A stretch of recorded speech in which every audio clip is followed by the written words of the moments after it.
اولاد د پاره یو ډیر زبردست یو ډیر ناشنا عمل درته ما هغه رونه خويندې چې د چا اولاد نشته د واده کالو شو 2 شو 15 شو 10 شو خو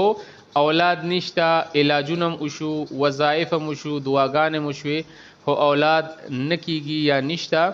نو ان شاء الله زنن تاسو ته یو داسې عمل هما چې یو ځل د عمل ضرور وکړي د عمل طریقه داسې ده چې کله زنانه د میاشتې د بیماری نه ولامبي غسل وکړي یعنی د میاشتې بیماری ختم شي نو د هغې ورځ نه به تاسو دا عمل شروع کوئ که ښځه او خاوند دا عمل دواړه کوي ډیره ښه ده که دواړه نشي کولی صرف خاوند یې کولی شي هم ښه ده او که صرف ښځه کوي نو هم کولی شي هم څه مسله نشته تاسو به داسې وکړئ چې کله د ماسخوتن مونځ وکړئ د اوده کېدو نه مخکې اول به خشته او 10 چاردام وکړئ د هغې نه پس په بیا تاسو په مصلو درېږئ 2 رکعاته صلات حاجت نفل به وکړي او نیت په همدغه د اولاد ساتي چې یعنې دا نفل زه د دغې دپاره کوم د هغې نه پس چې په خپل ځای کښېنې د ټولو نه اول به 11 ځله درود پاک ووایئ 11 ځله درود پاک چې کوم درود پاک تاسو ویلی شئ او ورپسې به بیا تاسو په قرآن پاک کې سوره مریم سوره مریم به د سر نه شروع کې اعوذ بالله بسم الله به ووایئ او تر د اخره پورې به یو ځل سوره مریم دا ووایئ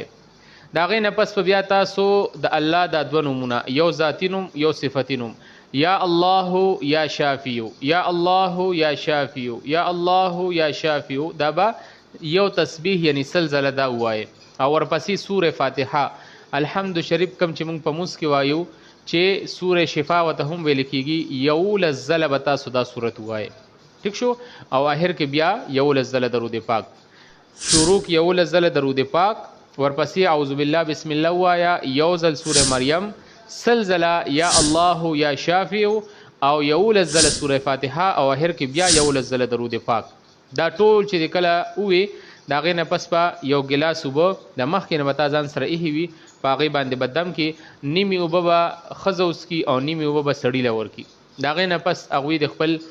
کوروالې همبستري خپل کوشش ته کوي دا وظیفه به روزانه کوي د ماسخوتن او دې سره به یو بله وظیفه د هر مونځ نه پس ښځه او سړی دواړه کوي 15 مونځونه دي مونځ به نه قضا کوي مونځ به نه پرېږدی مونځ به نه پرېږدی 15 وخته مونځ به کوي د هر مونځ نه پس به تاسو یو سل او یو ځل دا آیت وایي رب انی لما انزلت الی من خیر فقیر رب انی لما انزلت الی من خیر فقیر یو ډیر پاورفل آیت ډیر د کمالاتو نه ډک آیت د هر مونځ نه پس یو سل او یو ځل به ښځه او سړی دواړه وی او دعا به کوي د خپل اولاد دپاره دا عمل به تاسو جاری ساتئ روزانه ان شاء الله د الله په فضل او کرم سره اول خو به دې په لومبنۍ میاشت باندې الله پاک امید جوړ کړي که د زنانه د ماشومانو امید جوړ شو نو 140 ورځو پورې به بیا تاسو دا عمل دواړه 140 ورځو پورې جاری ساتئ 140 ورځو نه پس بیا تاسو بند کړئ او که نه د میاشت نه مخکې یا میاشت پس د زنانه دوباره بیماری راغله د ماشومانو هغه امید جوړ نشو د الله د څه حکمت د وجې نو بیا به تاسو دا وظیفه بند کې او چې کله دوباره بیا بیماری ختم شي نو بیا به تاسو شروع کې دا چې کله سو پورې د زنانه بیماری نه راځي نو 3 میاشتو پورې به تاسو کوئ صحیح شو یعنی یو میاشت تاسو کړه د ماشوم امید جوړ نشو بیا به تاسو سټاپ کې چې کله زنانه د بیماری نه ولامبي دوباره به 2 میاشت کې بیا شروع کې که په 2 میاشت هم د ماشوم امید جوړ نشو په 3 میاشت په بیا وکړئ 3 میاشتې به ضرور کوئ کم سے کم او ان شاء الله اول خو به د الله په فضل او کرم سره دې ته څه ضرورت نه راځي په لومبنۍ میاشت که الله پاک ستاسو د ماشومان امید جوړ کو نو بیا به تاسو دا وظیفه جاری ساتئ 140 ورځو پورې ډیره ناشنا وظیفه ده ډیر ناشنا عمل دی